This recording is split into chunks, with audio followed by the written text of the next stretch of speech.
there, everybody. We are back with another episode of the Digital Gate. Once again, this segment is here for us to, help provide you all a short and sweet recap on everything that's been going on in the Digimon world over this past week. We're gonna try to hit topics like related to the anime, video games, TCG related news, which is really a lot of what our channel is about. We do kind of want to spread the love to different aspects of Digimon itself. So hopefully you guys can enjoy this segment. And hopefully this gives you sort of a brief summary of what's been going on, in the whole world of Digimon here. So today I'm joined by a very special guest, our one and only Ryo. How's it going, buddy? Doing good, man. Just vibing. You know how it is. Looking forward to another week of Digimon content. So let's get it going. Yeah, and thank you for joining us once again. Glad to have you. But yeah, I think what we're gonna do this week is really just focus on a couple of things. We did have two regionals that happened this past weekend, one in Latin America and one over in Oceana with, I believe it's Talk Games. And we did get a pretty interesting set of reveals from the new starter decks that are coming out in Japan next month, and they're going to be focused on the new Digimon Liberators sort of web series comic book. So very interesting set of cards that got revealed. I think it'd be great to talk about them. But first, let's hop right into the first regionals, which is Latin America. Alrighty here. So here we have the pie chart courtesy of Eggman Events. So shout out to him once again for compiling, the deck list of the top 16, making this pie chart for us. Really great in terms of just, I think, seeing overall like the spread of decks that are seen in each regionals. The deck lists are also great to see, not just from like our standpoint, but comparing it to different regions and seeing how the meta and the different flavors translate over to, Latin America, Europe, Oceania. Like, it's really interesting to see how, different decks have translated into different regions. So, Ryo, what do you think about this spread here with Latin America? Oh yeah, the first thing is we get to see the fact that freaking Mirage Gal got first and second. Wild. Like I don't know what kind of rebellion you started with your top, but Mirage Gal has been everywhere. It's nice to see that people are realizing that Mirage Gal isn't dead, Yeah. And Betamons is taking over. It's really filling a slot that they truly needed. So Yeah, I was really pleased to see it top. I actually had not realized it. I think TJ messaged us in the chat, and a couple other buddies was like, dude, like, check Latin America. I was like, what happened? And they're like, dude, Mirage got 2 out of top 4. I was like, holy shit, no way. It was really great to see it. We'll go over one of the deck lists in a quick second, but I did kind of want to highlight the tournament itself as well. It was a total of 128 players. So they went 6 rounds with a top 8 top cut. So basically they, did their rounds, and then top 8 players kind of duked it out at the very end. Risu, here on the Eggman channel, also breaks down as well. So if you want to check his video out, we'll link it down in the video description below, as well as Eggman's site. But kind of delving into this first place Mirage list here, it's interesting. So you mentioned that Betamon was like a key addition, and I did really love it in my deck when I was piloting it. Interestingly enough, though, that Betamon is nowhere to be seen in this top place deck list. We do see a Madoki Betamon and the Gomamon package, which I think pre BT-15 I was running the Gomamon package along with like the Searcher Gaos and this EX4 Gaomon. Groma is still, I think, a pretty viable card. The fact that you can strip a source can be super helpful and make your Digimon like pretty much unblockable, unredirectable is great. I strayed away from it mainly because of Leviamon running around. Playing out cards by effect can trigger a lot of Levia's effects, so it's something I did want to avoid. I will point out, though, that if you do want to run it, it's still not a bad choice because it is an optional you may play out a Gomamon. So it's not like it forces you to play out the Gomamon on deletion. So that is like one way to work around it, per se. But I definitely think not running the Betamon is a choice. It's very interesting to me.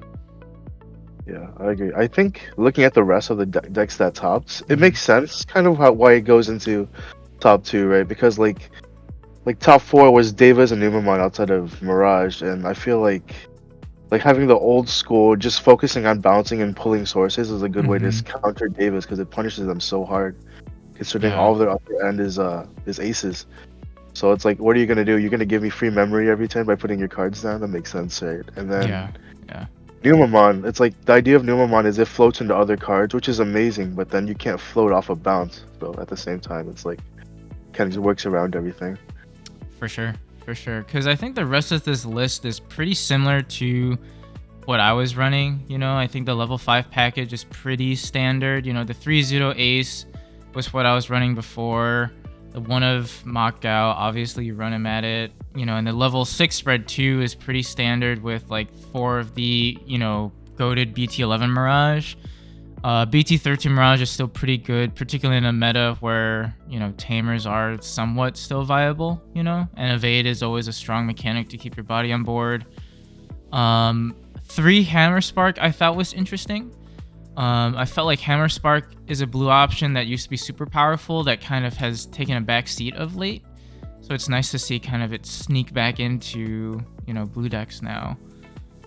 And then the Demi Vmon egg also I think was an interesting choice. Trading it off for the Wanyamon. I personally like the draw power, but I can definitely see where, like you're saying, right? Like in this sort of field with a lot of Sovereigns and Devas running around, that plus 1k DP likely is going to come up big, particularly with burst mode.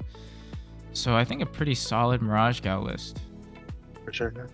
And then talking about Numemon, I think we can go over Creoni's Numemon list here. Spoiler alert, we will be working on a Numemon deck profile, so be on the lookout for that one. TJ is going to be guiding us through his build, but I think this one's a pretty standard one that we see here. You've got your Uko package, you've got sort of your Numemon and Manzemon package as well. Quartz and the Quantumon, I think, are pretty strong top ends for Nume, along with the Merciful mode. Merciful mode in particular, with how like Levia is running around and how a key component to their like game plan is the trash and the trash setup, right? So I think Merciful mode definitely has a strong role in today's meta. What do you think, Ryo? Yeah, I agree. Like Merciful mode is definitely a scary card. Like a lot of decks right now, like, no matter what you're playing, the second you see a Merciful mode hit, it's gonna hurt you, like regardless of what you're playing. Yeah. And then just like looking over Creoni's deck build here, or like going back over to the top 4 builds from what was it, Pablo. Yeah, it's like they're both playing very different top ends, but at the same time, you see what they're trying to go for. Like Pablo's going for very control, where yeah, Peony's just going for like, I'm gonna get to my stack and I'm just gonna sit here and watch you cringe while I beat you down. You know what I mean? It's like, what are you gonna do? Yeah, you can definitely see that control aspect with Pablo's deck with like the Venusmon package. You've got multiple Death X, you've got a Ruin mode, and then the ADP is always like a nice tech with their, with your red Digimon floating around there as well. So interesting sort of variant, but I think a very strong one at that too. And Latin America in general, in previous regionals over the years, we've seen them cook up some very spicy deck lists. They tend to cook down there, and in the spicy variant. So, really interesting deck list here. And that does wrap it up. Like I said, with Latin America, very nice to see Mirage Scout top, and a very healthy spread of other decks like Numemon, Leviamon, Fenrir Luga. But we also saw like Yellow Vaccine, we saw Sovereigns, we saw Shine Greymon, Red Hybrid. So like I think a very, very healthy spread there. So yeah, and it's not like what was it, the hybrid rush Shine Greymon either. It's like straight up normal Shine Greymon. Yeah. Which I thought was surprising. It was like, oh, they're not going for the new spice of the day. That's cool. Yeah. And speaking of spice, we are going to move over to the TOC regionals, which happened that same weekend over in Oceana. And I think the spice that I was really curious to see was Sovereigns taking it. 2 out of the top 4 were Sovereigns decks. Yeah, it's definitely more prominent as you can see from these tops like over there than over here in NA, because like Sovereigns is always like whatever it does it very well. It keeps you pressured and keeps you punished, right? Mm-hmm. And unless you're prepared for it, because like as you can see here, like from their tops, like countering Latam's tops, it's like they can't really do much about sovereigns, and if they establish their board, you Hmm. can't really bounce it because, as you can see, none of them really ran Mirage Gao in their list, so Right. it's harder to punish. Yeah, most definitely. So it's really crazy to see, and we'll go over one of their deck lists in a quick second here, but it's nice to see, we just went over Latin America. We talked about, the results from Core TCG last week, and going over the results here, like it's nice to see that in 3 different regions, we had 3 different decks top, which I think is one, a really great sign for the health of the game and just how competitive the decks are in general. Like everybody has a shot. It's not like you've got one deck that's like pretty much guaranteed to win it. There's decks that are more heavily represented for sure, right? With decks like Numemon, Leviamon, and whatnot. But the fact that 3 different regionals had 3 different tops, and each of their top 4s were pretty like well-rounded and diverse, I think is just great to see. Very, very great to see in the format in general. But yeah, so let's go over the first place list of Darren, who took it with Sovereigns here. I think it's a pretty standard one. Genai is a tamer that I may not see too often here as much. Granted, I haven't played a lot of Sovereigns decks, but it is an interesting card and an interesting tamer, and I think does fit very, very well with what Sovereigns wants to do. For sure, yeah. I feel like Sovereigns is definitely one of those decks where the spice comes in the ratios, because it's like everything they have is very important. So the only thing that really changes is like how many of each card you're running, right? Sure. And then also shout out to Darren because he seems like he went 7-0 that day, which is wild. Unstoppably stopping with Sovereigns, which is crazy. Yeah, it's like comparing all the Sovereigns lists is like, in the end, the only thing that changes is their level 5 ratios in the end, right? Level 5s and level 6s. Because everything is important, all the aces matter. So. Yeah. And I think your option cards are pretty standard, being able to, one, just like search for your pieces, and the other option being able to kind of help with your like cost efficiency. I think you kind of have to run them in there. The one spice that we saw, I think, in Mark's 3rd place deck was maybe the Mega Gargo Ace, which is an interesting tech. I mean, it makes sense with all the green cards that you are running and that he was running, as well as the black cards. And Mega Gargo in general being a very, very strong ace card as both an aggression and a control piece, I think is a nice slot in for sure. Being able to floodgate like Digivolution and Suspension, I think takes a whole lot of tempo out of any deck out there. No matter what you're playing, like you hit a Mega Gargo Ace play, like that slows you down basically a turn. Yeah, and he's also running the Gazimons and the Ukomons to try to capitalize on value too. Yeah. So he's trying to play his top end, play his game, as well as control your opponent and then get the value off of them, which is wild. Yeah. So congrats to both of these guys for getting top 4 with Sovereigns. Great accomplishment. And yeah, I think with the last deck we wanted to kind of highlight here was the Alphamon deck that took 5th place.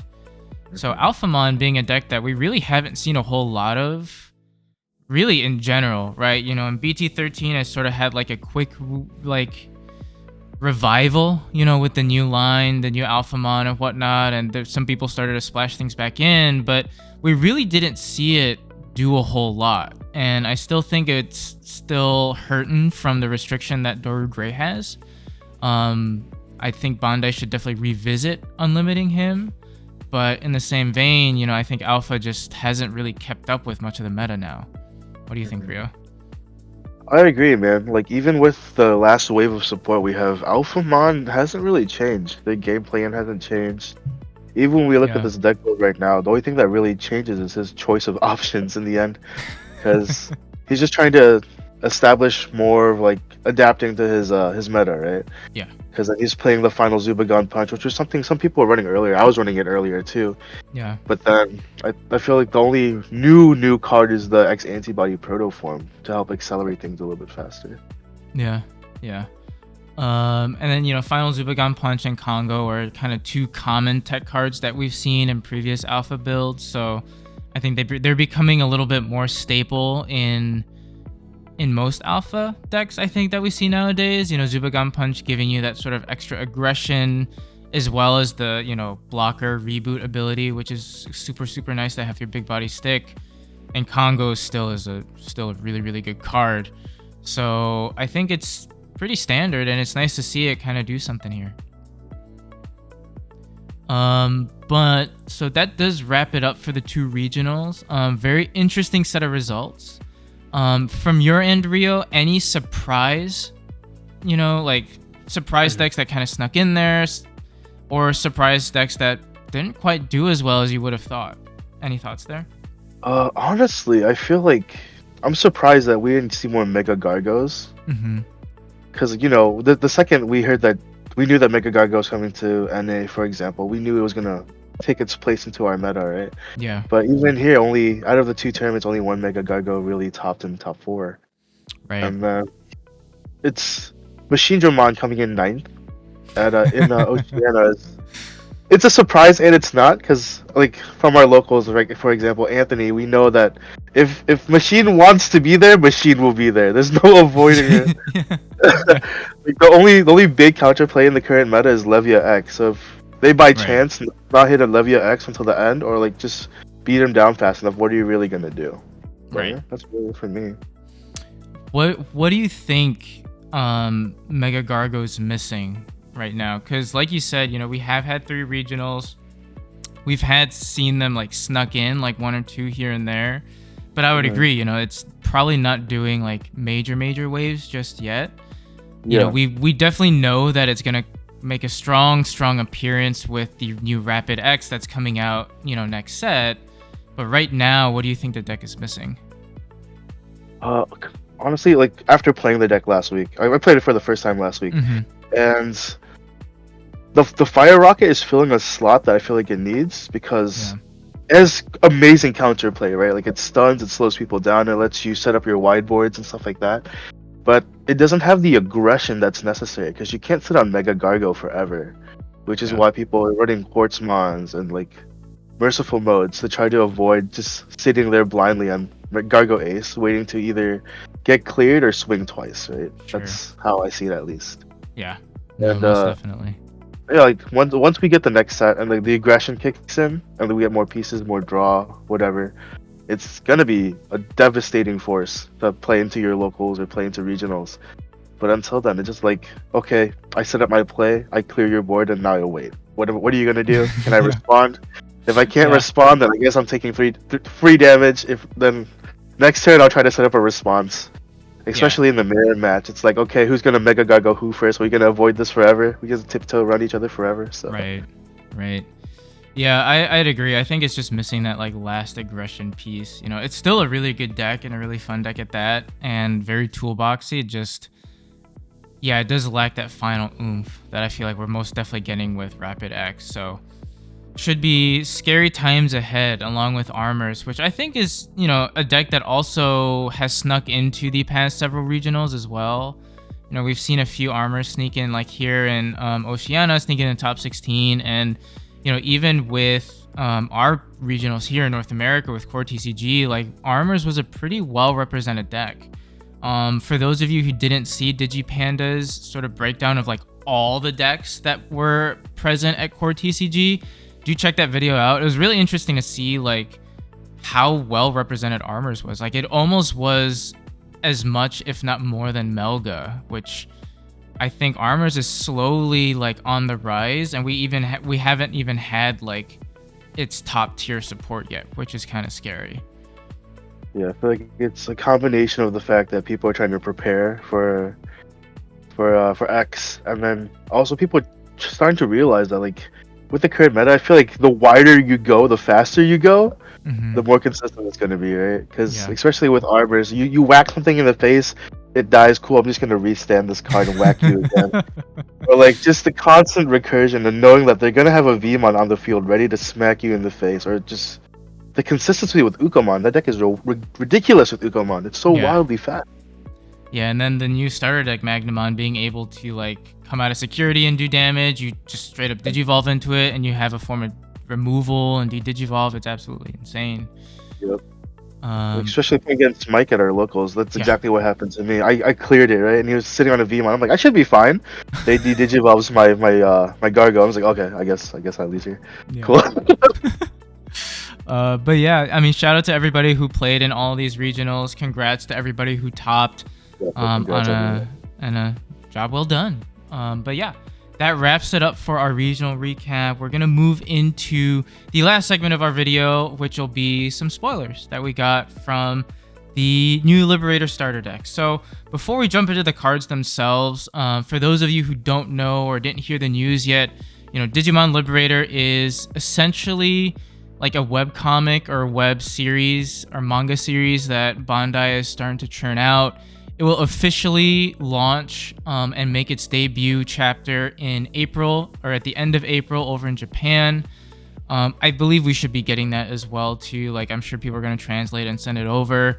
But if you check out their website, there should be like a pilot chapter that they did debut at Digimon Con. So if you want to read it, go ahead and check it out. It's a really interesting concept. When I was going through sort of the pilot chapter and kind of watching it on Digicon 2, like, I thought it was an interesting concept. It gave me sort of like Sword Art Online and like Yu-Gi-Oh-esque vibes in a way. I don't know if you had a chance to check it out, Ryo. I did, yeah. I read it earlier today, and I don't know. I personally love the idea, but Yeah, and then, I think the new Digimon that we're getting from it, which we'll be going into in a quick second, I think are really, really cool. The designs and sort of the unique characteristics of each of them are pretty cool. And it's going to be very interesting to see like what they do with some of like the like returning Digimon with like, say, for example, Impmon, and how they're going to proceed with that line too. But yeah, so we can hop right into the first card here. And that's going to be Terramon, which is the level 3 that we're going to be getting from the Green Liberator starter deck. Basically, the effect reads, on play, reveal the top 3 cards of your deck. You add 1 card with Bird or Avian in one of its traits, and 1 card with the Vortex Warrior or Liberator trait among them to your hand. Return the rest to the bottom of their deck, and the inheritable is this Digimon gets plus 2 KDP. So I think a pretty staple searcher for whatever this line wants to do. I like that it sort of segments both like Bird Avian as well as like Vortex War and like the new Liberator trait, which you can like sprinkle it into like an Avian, like a Bird's deck, and not have to worry too much about like the Liberator archetype, which is probably what they're pushing for. But it'd be interesting to see people cook like a green-red Avian list, Mm-hmm. I agree. Yeah, like the fact that it's new Bird support is amazing because we all know Bird needs more support. Like that deck is struggling, but yeah, man, it's great. Like a lot of the times, it's nice that this is coming in a structured deck, right? Mm-hmm. Because a lot of the times with cards like on play search effects like this, like we have to wait till the set. So the fact that whoever starts playing gets it straight out the box is ready to go is awesome. Yeah. And moving on straight to the level 4. We have Gaomon, which is, like I said, the level 4 version of the rookie that we just talked about.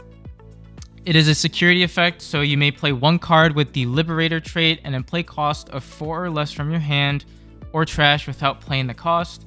And then it has the keyword or, battle mechanic Vortex, which basically is at the end of your turn, this Digimon may attack an opponent's Digimon, and this Digimon may attack with this effect on the turn that it was played. And then inheritable of during your turn, it gets plus 2 KDP. So what are your thoughts there, Ryo? It's awesome because it has the same security effect as the Greymon and the Garurumon that we're running and everything right now that comes with it. Also, the Vortex effect is really interesting, and that's going to play into the Tamer that we're going to read about later. Yeah. Your security effect lets you it says play 1 card, so you can play a Digimon or you can even play the Tamer itself, which helps you set up consistency, which is awesome. For sure. And speaking of said Tamer, we've got Shoto Kazama, which is a start of your turn memory setter, sets your memory to 3. When one of your Digimon attacks an opponent's Digimon, by suspending this Tamer, switch the attack target to another one of your opponent's Digimon or the player. And then security effect just plays it out.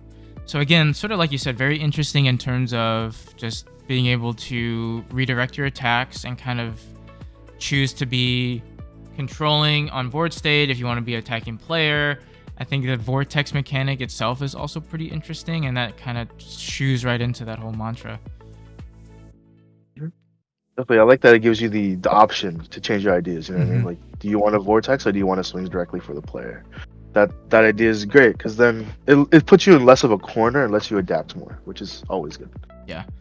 And without getting too off topic, Vortex kind of reminds me, it's been a while since I've opened up the Shadowverse side of my brain, but very similar to one of that mechanics there too, right? Is it like, what is it?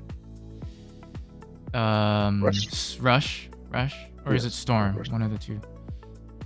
Because vortex lets you swing into the opponent's Digimon, that would be Rush. I think Rush, yeah. Yeah. So pretty interesting there. You know, it's nice that we're getting like a different variant to the Rush mechanic. But moving on to the sort of yellow counterpart, which will be Shumon and its line. We'll start off with the rookie Shumon. Like I said, on play, again, it's a searcher, so reveal the top 3 cards of your deck. Add 1 card with the puppet trait and 1 card with the Liberator trait among them to your hand, returning the rest to the bottom of your deck. Inheritable of all of your opponent's security Digimon get minus 3 KDP during your turn. I love it. Yeah. So controlling. It's great. I'm excited to see what you cook up with these cards. I think you're gonna. It's definitely going to be interesting.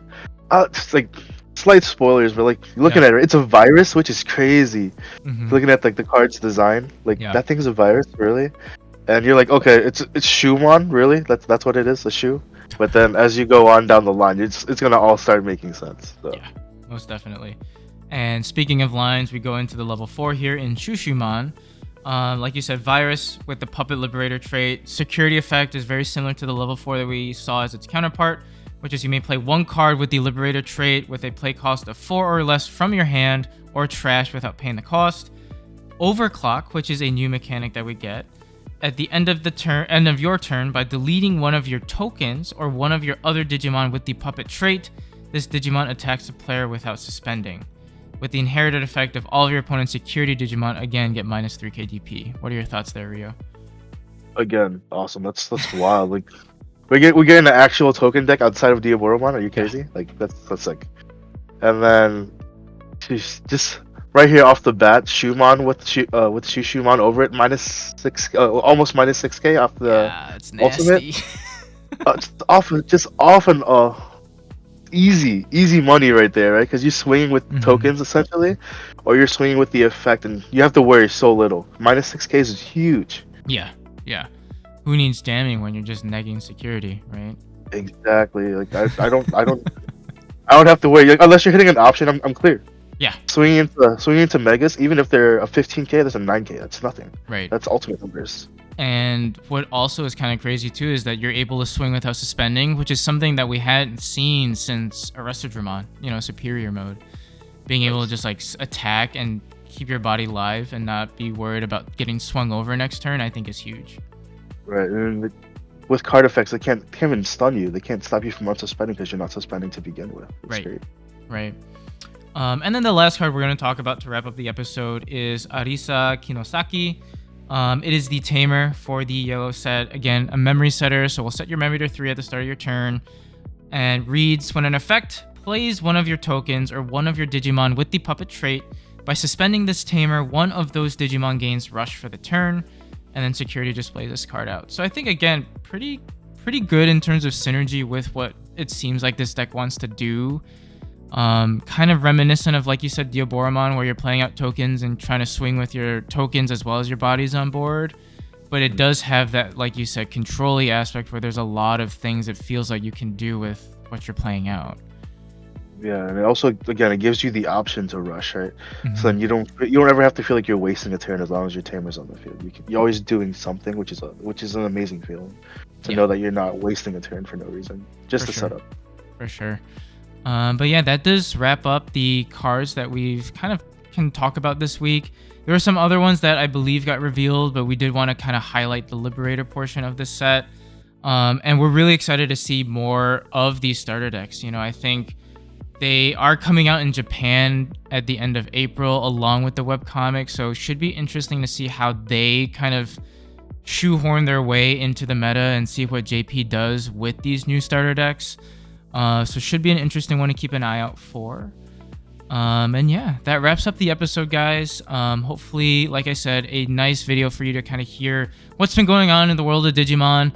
This one was a little bit more TCG focused, but hopefully once we get some more news regarding different things around the community, we'll definitely be bringing out for you guys. Let us know what you guys think down below. Let us know what thoughts you have of either some of the regional deck lists, what you think of maybe some of the Liberator cards, or what you think about the series in general. You know, like, this is still a relatively new series that we're trying to do for the channel. We're open to feedback, open to any sort of constructive criticism that you may have, things that you want to see, things that you feel like aren't as necessary. Let us know in the comment section down below, as well as check out our socials, which are linked in the link tree, which will be in the video description. It includes our Twitter, our Instagram, our Discord, all that good stuff that you can just continue interacting with us. And lastly, thank you, Ryo, for joining me today and, you know, spending some time with us. It's been great. Of course, thanks for having me. Absolutely. And yeah, thank you all for tuning in, and thank you all for the support. We'll catch you on that next one. Bye-bye. See ya.